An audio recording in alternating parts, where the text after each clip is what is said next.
here in the audience has ever been to the doctors with some sort of physical symptom and been told that it was all in your head? So, when I was in elementary school, I had stomach aches almost every day. It got to the point where my mom had to take me to the doctor and I had to get blood work done to figure out if there was anything wrong with me. It turns out that I was physically all right, and the doctors decided to send me to a therapist, where we realized that my stomach pains were actually caused by anxiety. After working with a therapist for a few months, my stomach pains eventually went away. I was really lucky, but a lot of people in my position aren't as lucky, especially women. According to the National Library of Medicine, women with heart disease-related symptoms, such as chest pain, are 2 times more likely to be diagnosed with a mental health illness than men are with the same symptoms. Additionally, according to the academic emergency medicine, women in emergency waiting rooms with issues with their stomach or stomach pain have to wait for 33% longer to be treated by a doctor than men do with the same symptoms. So, why is this happening? Is this a coincidence, or is it evidence of gender bias that we see in all other areas of society, now manifesting in the medical field?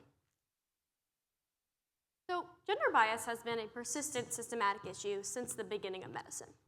Up until 1993, women weren't included into medical trials, and that's led to a serious lack of gender-specific data that has really harmed women's health today.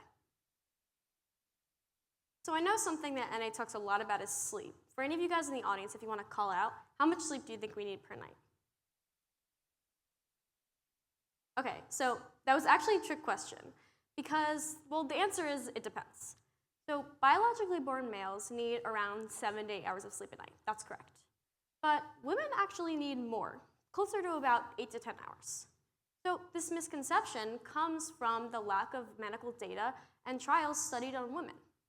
Another thing that I found really interesting about sleep was a Duke University article published that women are actually more likely to develop psychological or physical issues pertaining to a lack of sleep. So not only are women more affected by this lack of sleep than men are under the same conditions, but they're also receiving less sleep than they should be. Additionally, what this means is that women who've been following the previous guidelines have been sleep deprived for their entire adult lives. So I've always been really interested in the topic of gender bias, and as I began to research more on my own, I have become really even more interested in the healthcare system and how gender bias is present there. As I begun to do more research on my own about why gender bias is present in healthcare, one word kept popping up: hysteria. So if you guys aren't aware, hysteria was the most popular diagnosed disease in women during the 18th and 19th century. The symptoms consist of mood swings, excessive crying, excessive laughing, pelvic pain, abdominal swelling, and a lot more. Physician Joseph Rollin described this disease as something like a virus that spread throughout the air. Women who were diagnosed with hysteria were susceptible to a lot of experimental treatments, such as mesmerism, hypnotism, rest cure, and even marriage. So I'm sure you guys are aware of the famous Austrian neurologist Sigmund Freud, and he was really involved in a lot of the findings about hysteria.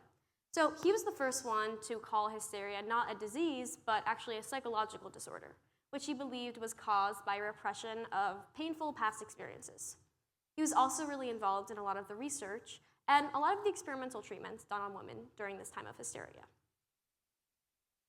So something else that's really interesting about this word hysteria is the origin itself. It actually comes from the Greek word hystera, meaning uterus.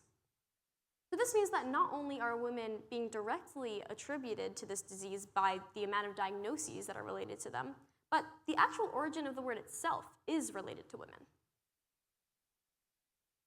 So up until the 20th century, most doctors were male. This means that this mostly female disease was being diagnosed by solely male doctors. Another thing that this means is that, well, this was a way for male doctors to often excuse a lot of symptoms that they didn't understand in women. In modern science, we understand that men and women have different hormones, and this makes our brains and bodies interact in different ways. However, during this time and this age of hysteria, these doctors didn't know this, and it was often used as a way to excuse a lot of symptoms or things in women that these male doctors really didn't understand. Not only this, but women were susceptible to a lot of treatments that not only were harmful to them because they weren't really related to what they actually were having, but they were treated with a disease that didn't actually exist. In the year 1980, hysteria was removed as an official mental illness. So this means that these doctors were diagnosing a disease that doesn't exist in women and subjecting them to unrelated treatments that were possibly harming them more. This has led to a lot of misunderstanding and a lack of data and research collected on women's bodies in healthcare today. Also, the age of hysteria really permeated into other areas of society besides the healthcare system. So when the 19th Amendment was attempting to be ratified, a lot of the counter-arguments for this were, doctors tell us women are hysterical, women can't possibly vote, they're too emotional. So this is just one of the ways that this gender bias in healthcare actually transitioned into a lot of other areas of society.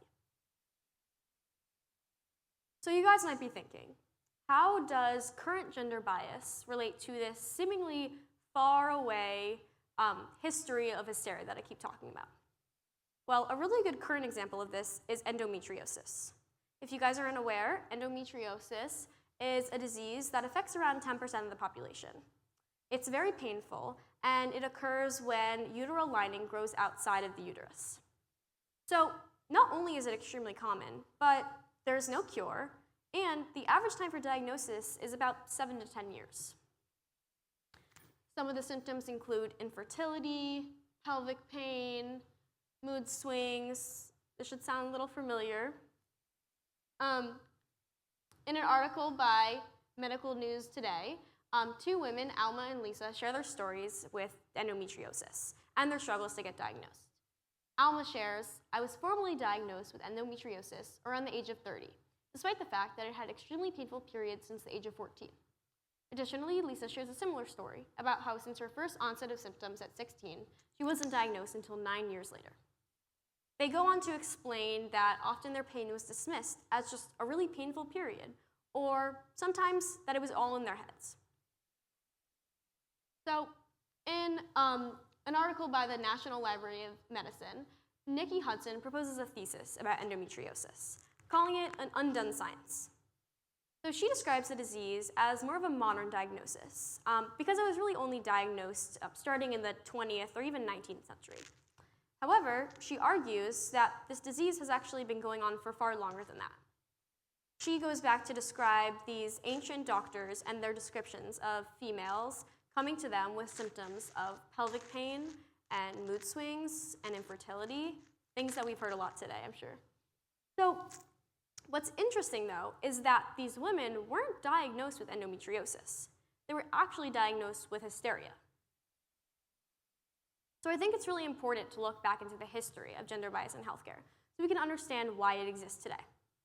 Not only this, but as I mentioned earlier, as hysteria was used almost as an umbrella diagnosis, and it was diagnosed among so many women that it was almost an excuse for a lot of these symptoms that male doctors didn't understand in women. This has resulted in a serious lack of understanding of women's bodies. Endometriosis is just one example of a possible disease that could be underlying for hysteria, but there's many more that we might not know about today. I wanted to leave you all with one more thing. Something that I was thinking about when I was writing this talk was, in a society that spends so much time trying to control women, we sure have historically spent a lot of time neglecting them. Thank you.